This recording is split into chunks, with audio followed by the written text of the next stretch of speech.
Rain whispered against the old farmhouse roof as the night wind howled across the empty fields.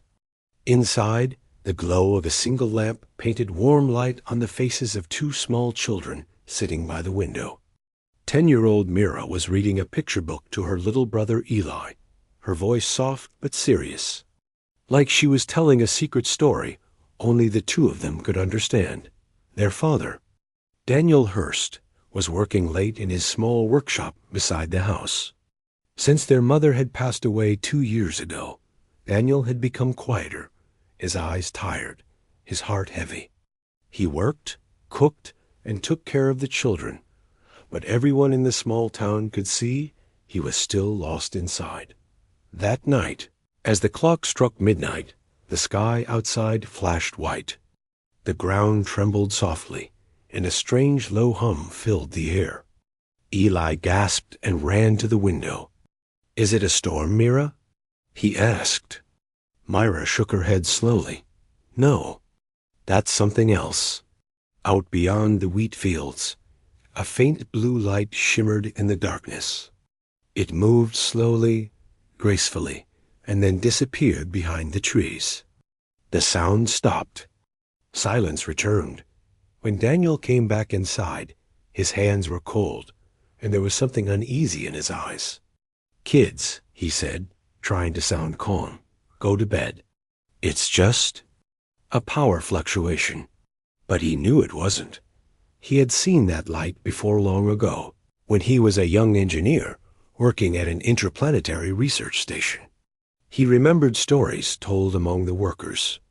Stories about star brides, alien women who crossed galaxies to find their promised human partners, chosen through mysterious genetic codes left in old Terran databases. At Haith next morning, the town was buzzing. Farmers had seen the light too.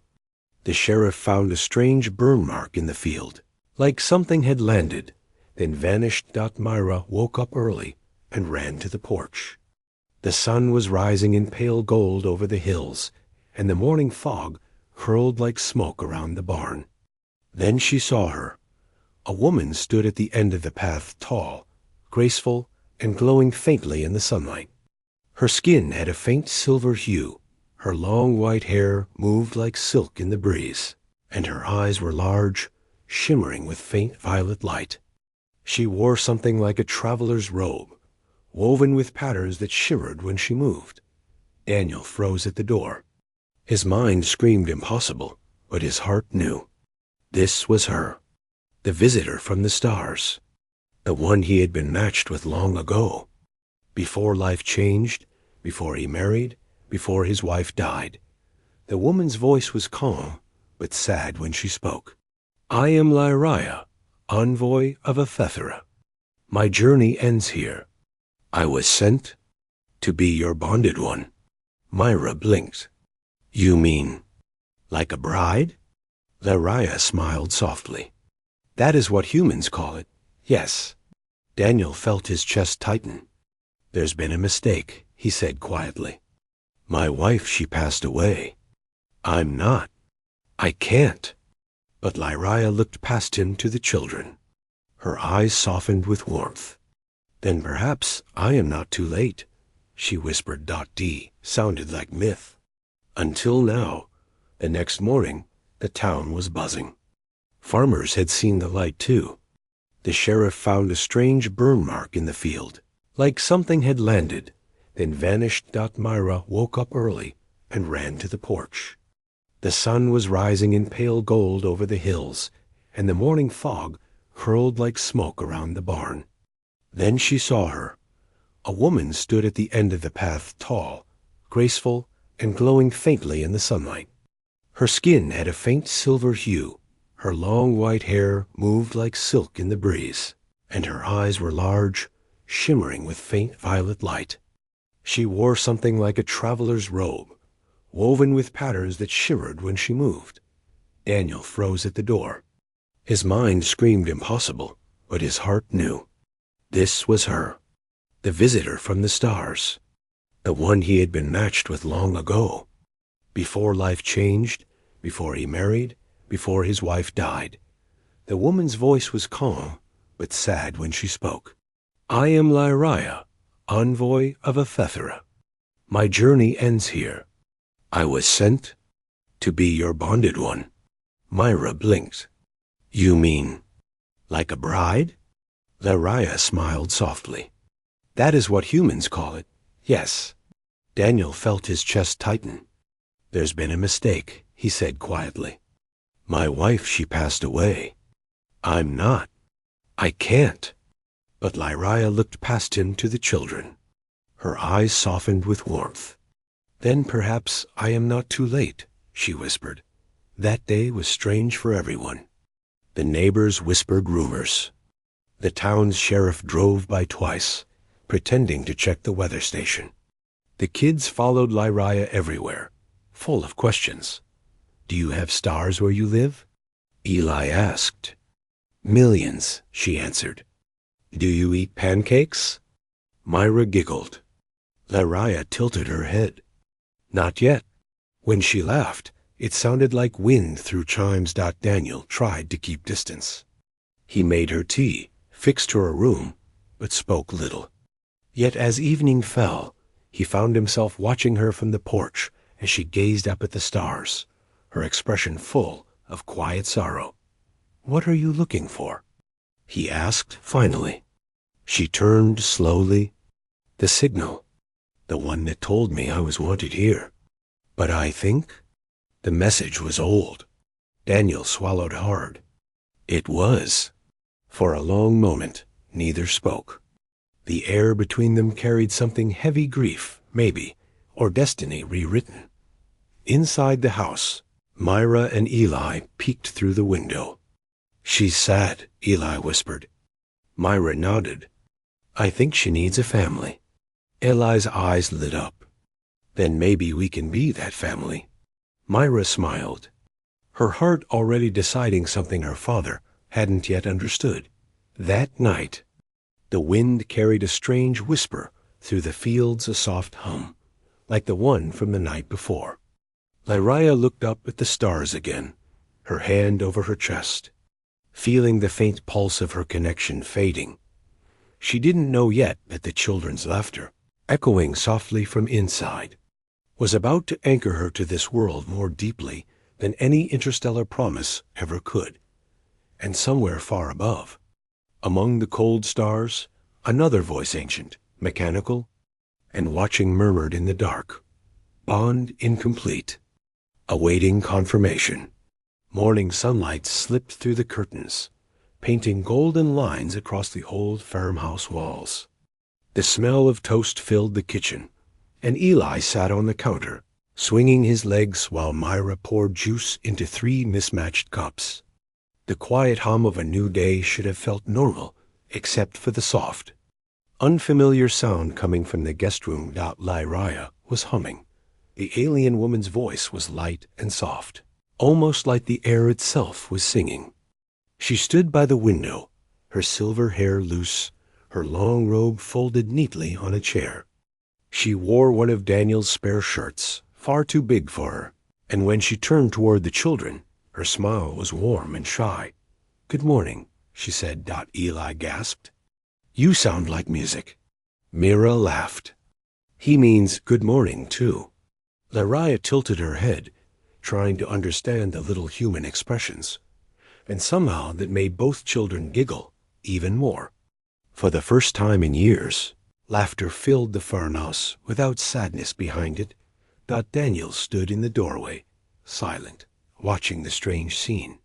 It felt unreal, this alien woman standing in his kitchen, smiling at his children like she belonged there. Yet, the more he watched, the harder it was to remember the loneliness that had wrapped itself around his life since his wife's death. He cleared his throat. You shouldn't stay long, he said quietly. People are already talking. Lyria looked at him calmly. I cannot leave until the link is resolved.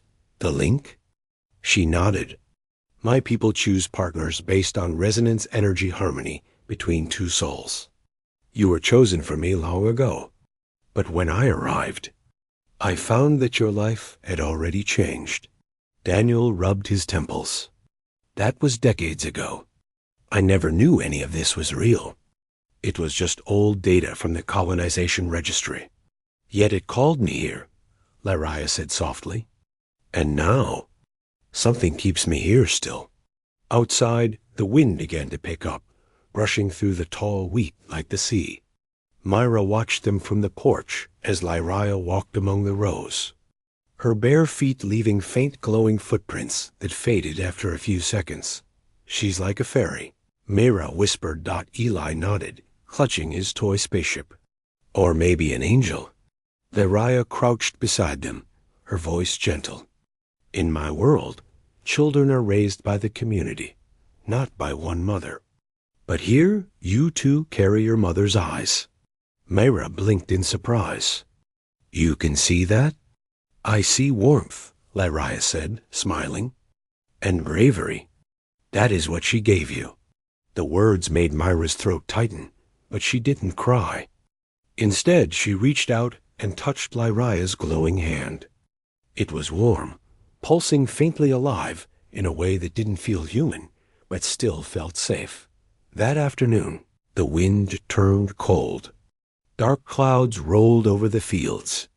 Daniel was fixing the old weather tower when the power flickered. He heard a faint metallic voice echo through his radio. Unit 77 detected. Signal incomplete. Confirm union. His blood ran cold. It was the same tone he'd heard years ago during his time at the research station.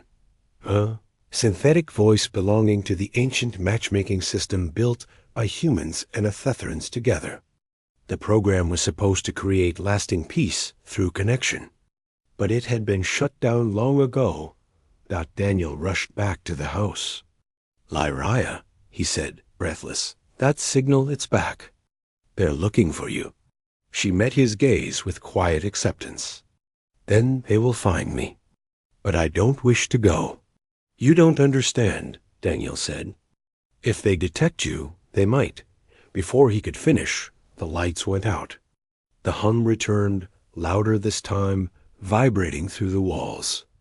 The children screamed. Lyria moved too fast for human eyes. She pulled Myra and Eli close, wrapping them in her arms as faint blue light spread from her skin. The air shimmered. The house groaned like it was alive.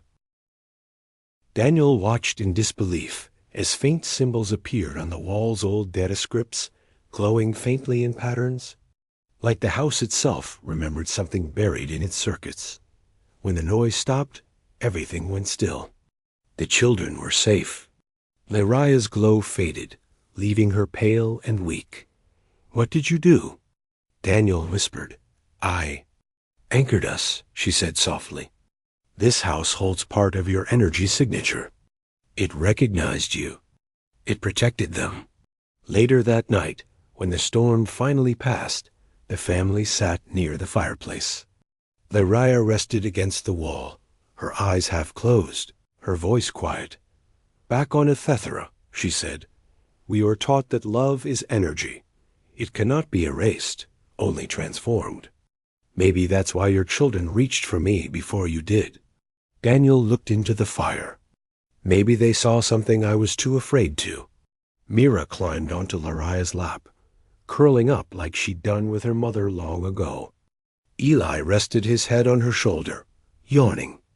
Lyria hesitated for a second, then wrapped her arms around them gently. Daniel watched the scene with a mix of awe and guilt.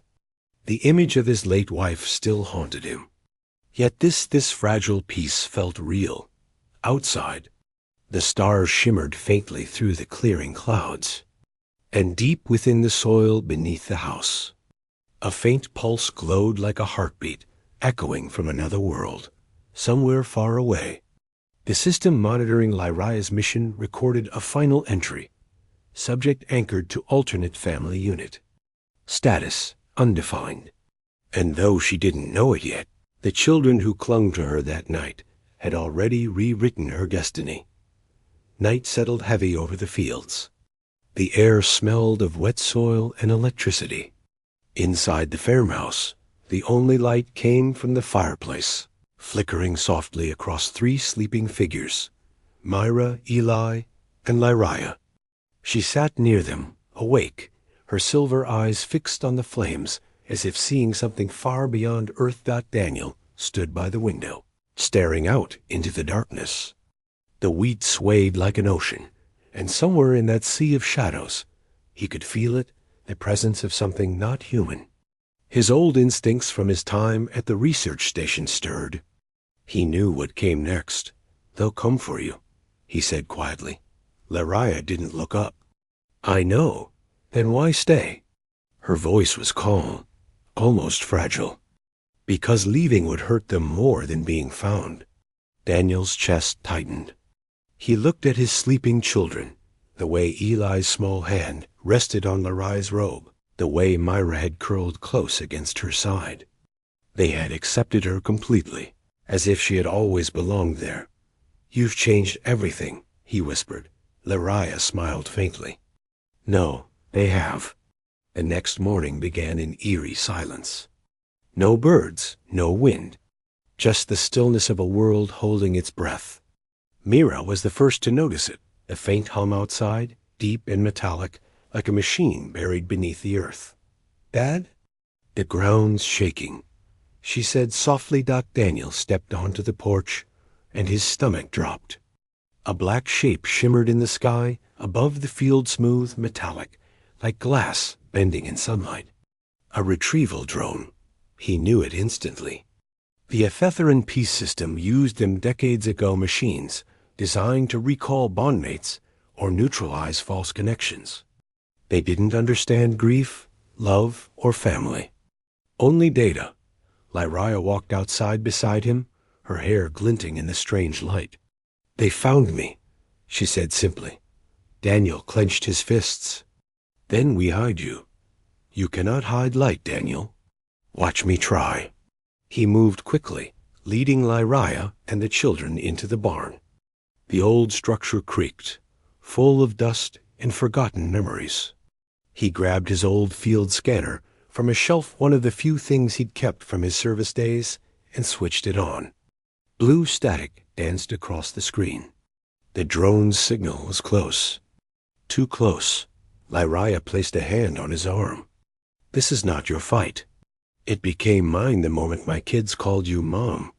The words hit her like a pulse through her chest. She had no reply, only the memory of the children's laughter, the warmth of small hands holding hers, the feeling of something she'd never known before, belonging, outside. The drone descended, its body splitting open to reveal a glowing sphere of light. A voice echoed through the air, flat and cold. "Ephetheran Unit L77. Connection invalid. Prepare for retrieval." Eli clung to Lyria's robe. "Don't go." He cried. "I won't," she whispered. "Not again." The sphere brightened. The barn doors rattled. Daniel's scanner beeped wildly as the system tried to lock onto her signal. Then something unexpected happened. The house itself answered from across the field. The farmhouse lights flickered to life, glowing bright blue. Symbols reappeared on its walls, the same ones from the night of the storm.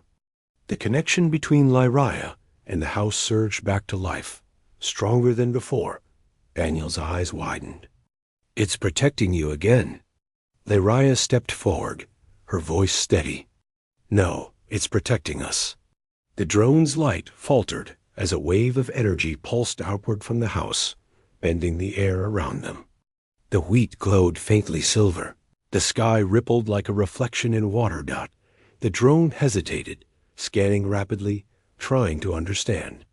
Human interference detected. Bond integrity unstable. Daniel stood in front of Lyria, his heart pounding. "She's not leaving. You understand me? She's part of this family now." The machine paused. Emotional interference exceeds parameters. Recalculating. For a moment, silence. Then a single metallic voice came through, softer this time. "Bond anomaly accepted. Redefining parameters." The drone began to rise slowly, the light dimming. But before it vanished, its voice whispered one last time, almost like a promise. She will not belong to both worlds forever. Then it was gone. The hum faded. The wind returned. The wheat bent gently under the morning sun. Hours later, when the danger had passed, Daniel sat on the porch steps, exhausted. Lyria stood beside him, watching the sky. "They'll be back one day," she said quietly. "I know," Daniel replied. "But we'll be ready next time."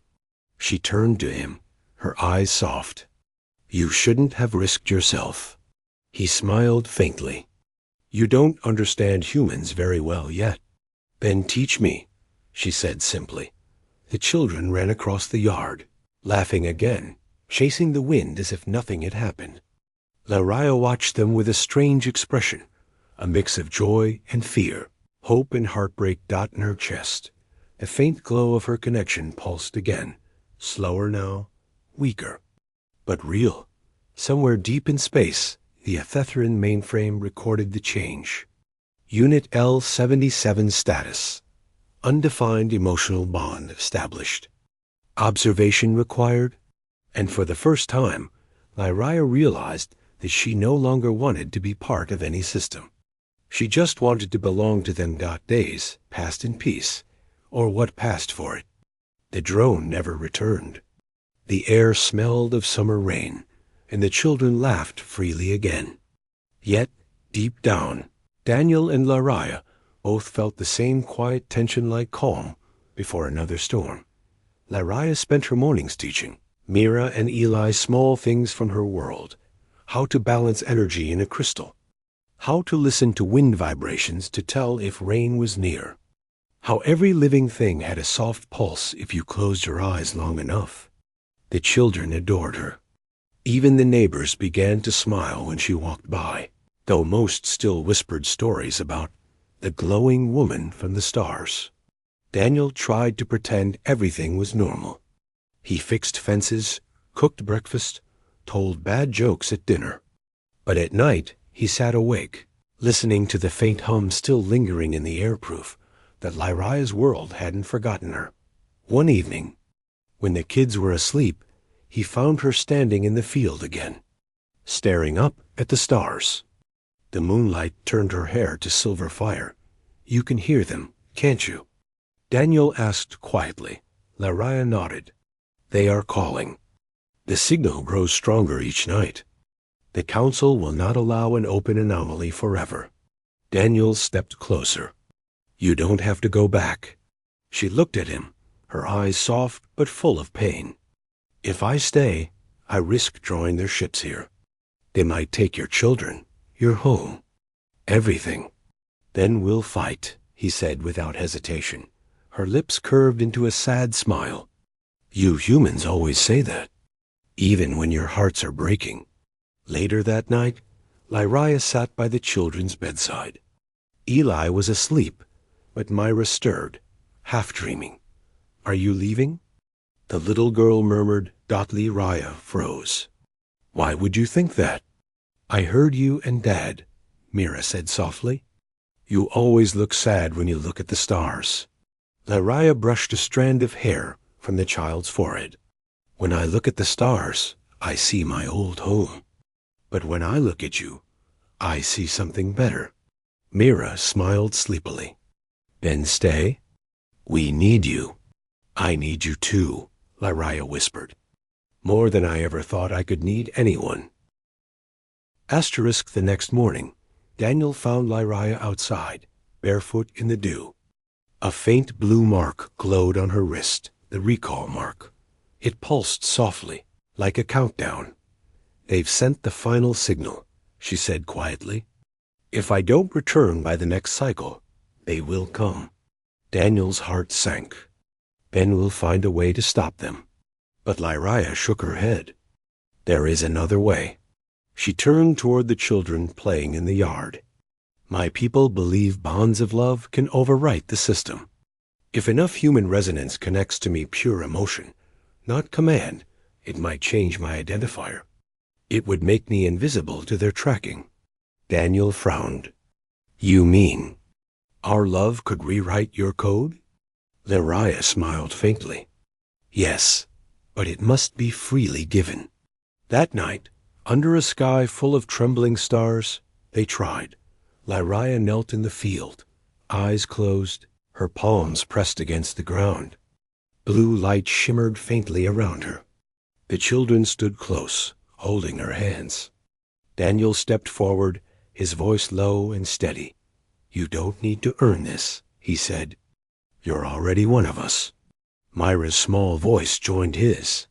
We love you, Mom, Eli whispered. Please don't go. A soft wind stirred. The blue glow spread from their hands into the soil, into the air, into the house itself. Every window flickered with faint light, as though the whole farm breathed with them. Lyria gasped. The signal inside her chest fluttered, then changed tone. The sharp recall pulse dimmed into something warmer, softer, alive. She looked up at Daniel, tears glimmering like silver stars. It's working. But then, from the horizon, a blinding beam cut through the night. A massive ship appeared, silent, silver, and terrible. The final retrieval craft. Lyria's light flickered. They found me too soon. Daniel pulled her close. You stay behind me. No, she said, gripping his arm. If I go willingly, maybe they will leave Earth untouched. And leave us broken? He snapped.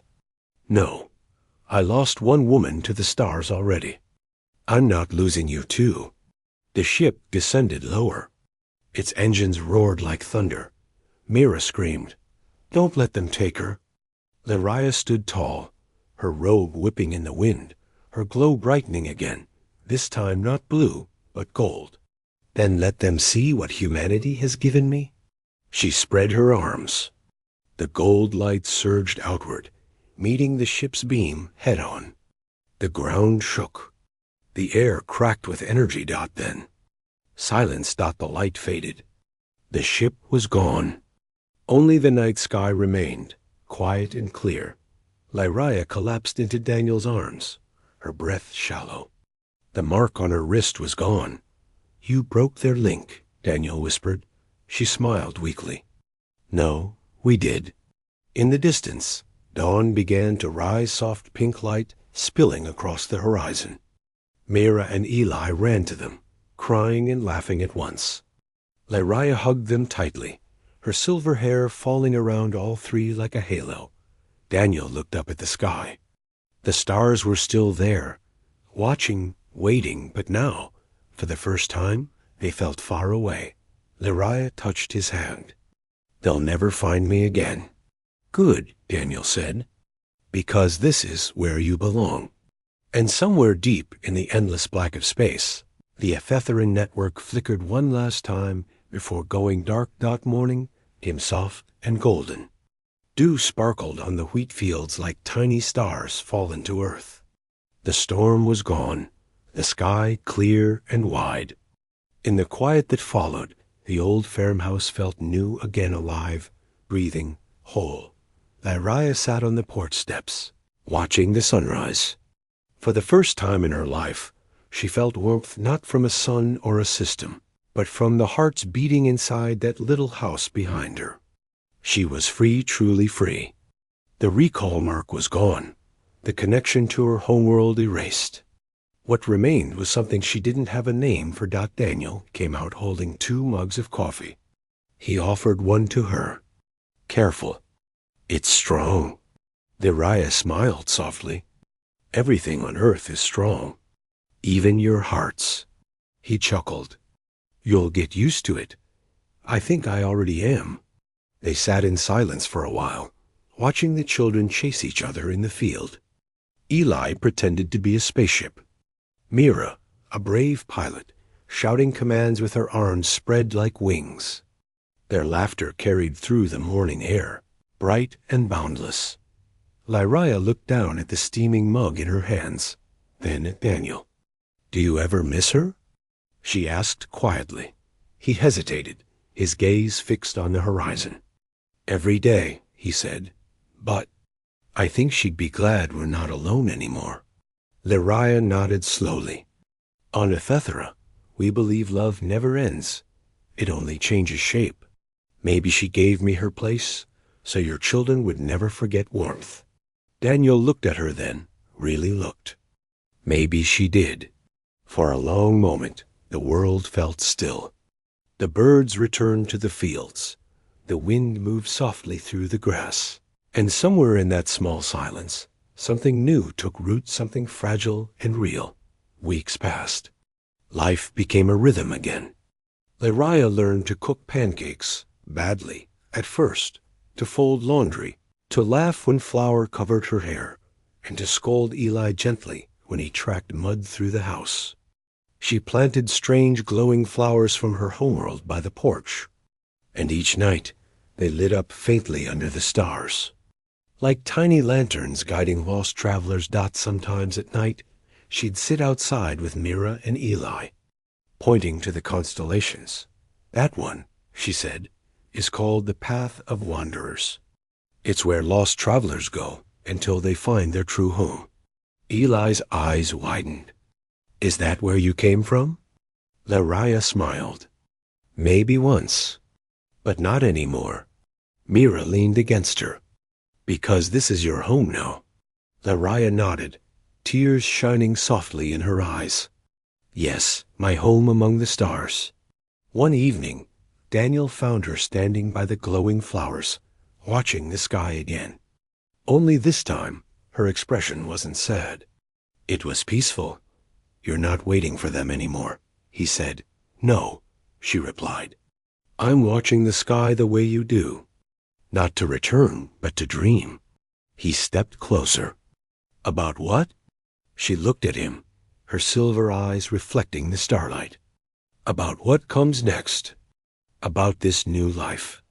About you. Daniel hesitated, then reached for her hand. Then dream here with us. For a moment, the world narrowed to that small space between them. The scent of night flowers, the hum of the crickets, the warmth of his touch. Lyria's heart pulsed softly, no longer in alien rhythm, but in sync with his dot. Later that night, after the children were asleep, the farmhouse lights glowed gently. The air shimmered faintly. The same faint energy that once tied Lyria to her ship now lingered inside the walls, quiet and harmless. The system that had once hunted her was gone, but some part of her still spoke to the stars. Only now it spoke of love, not data. She placed her hand on the wall, whispering, "We're safe now." The faint hum answered back, like the heartbeat of the home itself. Months later, the fields bloomed again. The town stopped whispering.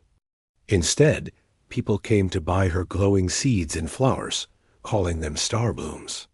Daniel joked that they'd have to build a bigger barn. Life went on. Sometimes simple, sometimes hard, but always full of laughter. And every night, when the family sat together by the fire, Lyria would hum softly a song from her world that now belonged to theirs. Mira and Eli would fall asleep listening to her, while Daniel would sit quietly. The weight of the past replaced by something lighter, warmer. One evening, Eli looked up at her with sleepy eyes and asked, "Mom, are there stars inside you?" Lyria smiled, brushing his hair gently. "There used to be, but now I think they're inside all of us." Myra giggled. "Then we're all part alien." Daniel laughed. "Guess that makes us one strange family." Lyria leaned her head on his shoulder. "The strangest, the bravest, the kindest." Outside, the night stretched wide and bright. The stars watched quietly, their cold light softened by the warmth of the little farmhouse below. And though Lyria would always be part of another world, her heart had finally found its orbit not around a planet, not around a command, but around the small, beautiful chaos of a human family that loved her first.